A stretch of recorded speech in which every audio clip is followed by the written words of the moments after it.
Hello दोस्तों, स्वागत है आप सभी का मेरे इस चैनल में। इसका नाम है कीविप टेक और आज मैं लेके आया हूँ सिविल इंजीनियरिंग बेसिक या सिविल इंटरव्यू क्वेश्चंस का इससे पहले मैंने 3 पार्ट अपलोड कर दिया है। अगर आपने नहीं देखा है तो जरूर देख लीजिएगा।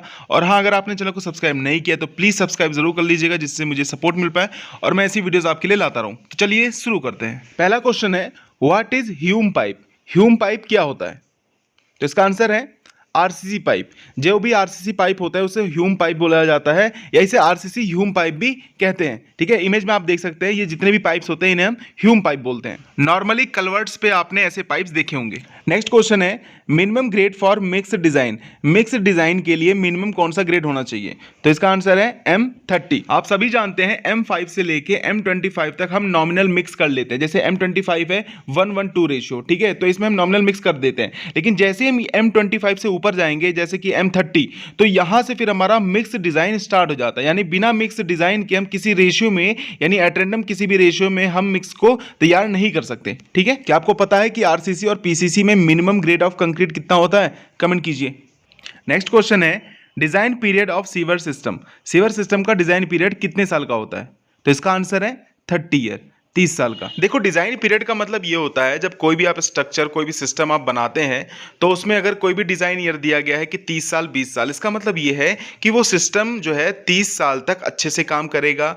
पॉपुलेशन जो भी ग्रोथ होगा 30 साल बाद तक, तब तक जो है वो सही काम करेगा। उसके बाद हो सकता है पॉपुलेशन ग्रोथ ज़्यादा होने के कारण या जो भी आपने मटेरियल यूज़ किया है उस सिस्टम में, उस स्ट्रक्चर में, वो धीरे धीरे खराब होता है, क्योंकि अपने स्ट्रक्चर का एक लाइफ होता है। वो खराब होने के चलते हो सकता है 30 साल बाद ये यूज़ उतना ना हो पाए। ठीक है, इसका आप ऐसे इफिशिएंटली यूज़ ना कर पाए। ठीक है, तो ऐसे ही जैसे सीवर सिस्टम है, अगर आपने एक बार सीवर सिस्टम पूरा बिछा दिया तो 30 साल तक माना जाता है कि सीवर सिस्टम बहुत ही अच्छे तरीके से वर्क करेगा। ठीक है, इसी तरीके से जो भी आपका सिविल स्ट्रक्चर है, जैसे पंप हाउस हो गया या सीवेज ट्रीटमेंट प्लांट हो गया, इसका होता है 30 ईयर। और जो मैकेनिकल पंप्स होते हैं इनकी लाइफ ईयर होती है, डिजाइन ईयर होती है 15 साल, 15 ईयर। ठीक है, ध्यान रखिएगा।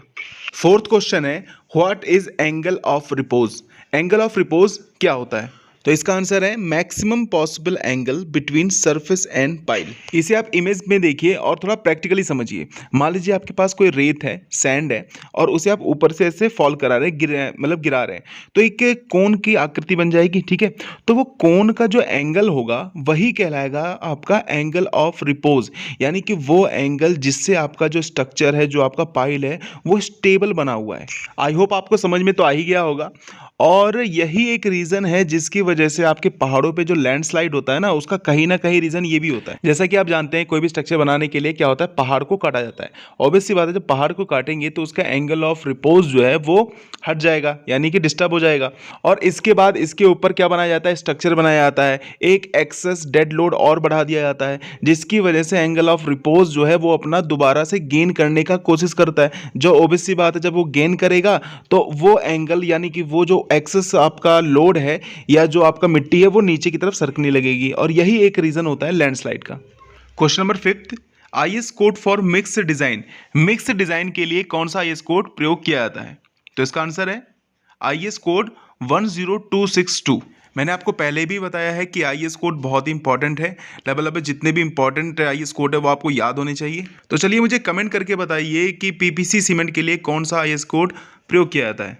Next question, consumption of steel bar in the circular RCC tank for 2 KL and 50 KL। इसका मतलब है कि अगर हमें 2000 या 50,000 लीटर का गोल्ड टैंक बनाना हो तो कितना स्टील बार, यानी कितना कुंटल स्टील बार लग जाएगा। मैंने आपको पहले भी बताया था कि कुछ क्वेश्चन ऐसे होते हैं ना जो लगभग में चलते हैं, यानी ऐसा नहीं कोई उसका एग्जैक्ट आंसर नहीं होता कि 1 + 1 = 2। ठीक है, इसमें लगभग भी चल जाता है। ठीक है, पर लगभग का मतलब ये नहीं कि बहुत ज़्यादा या बहुत कम आपने कर दिया। तो इसका आंसर है 2 KL यानी कि 2000 लीटर के लिए 1.5 कुंटल, और 50 KL यानी 50,000 लीटर के लिए 12.5 कुंटल आपको सरिया चाहिए, यानी कि स्टील बार इतना लग जाएगा ऑन एन एवरेजन। अब हो सकता है वो 12.5 वाला 13 चल जाए, 14 चल जाए या 11 पे हो जाए। वो एक एवरेजन, मतलब जब भी आप एक्चुअल कंस्ट्रक्शन करते हैं, जब एक्चुअल डिज़ाइन करते हैं तो ऊपर नीचे होता रहता है, पर लगभग इतना यूज़ होगा। आजकल जितने भी वाटर टैंक है वो चौकोर ना बनाकर, ठीक है, गोल बनाया जाता है। पहले रेक्टेंगुलर बनता था लेकिन अब जो है सर्कुलर बनता है। ठीक है, तो इसका रीजन क्या है कि आपको पता है? और पता है तो प्लीज कमेंट कीजिए। नेक्स्ट क्वेश्चन है, 1 cumec is equal to how many cusec. ठीक है, एक क्यूमेक में कितना क्यूसेक होता है? तो इसका आंसर है 35.31, यानी कि 1 cumec is equal to 35.31 cusec.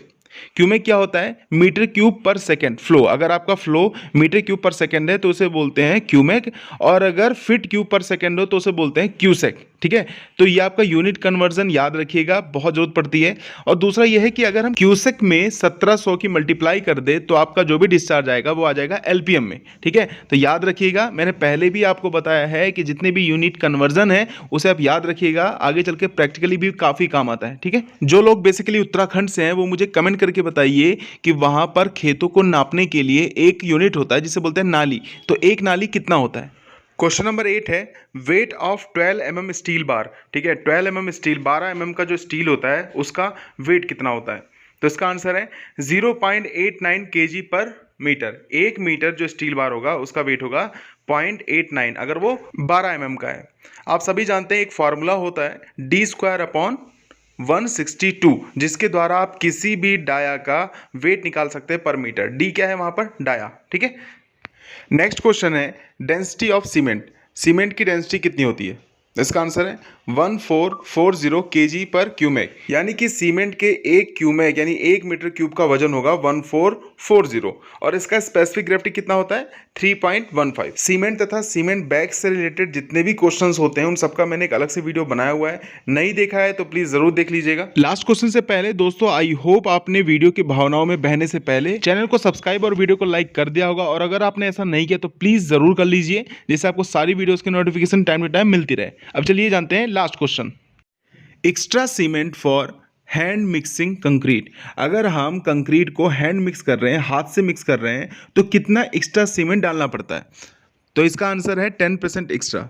अगर आप कंक्रीट को मिक्स कर रहे हैं मिक्सर मशीन से तब तो ठीक है, एज इट इज़ जो भी आपके डिज़ाइन में है या जो आपका रेशियो है उसके अकॉर्डिंग हम सीमेंट डाल देंगे। लेकिन अगर आप हाथ से मिक्स कर रहे हैं जैसा कि इमेज में आपको दिखाई दे रहा है, तो ऐसे कंडीशन में क्या होता है कि आपका कंक्रीट ठीक से मिक्स नहीं हो पाता, जिस वजह से जो हमें स्ट्रेंथ चाहिए होती है वो नहीं मिल पाती।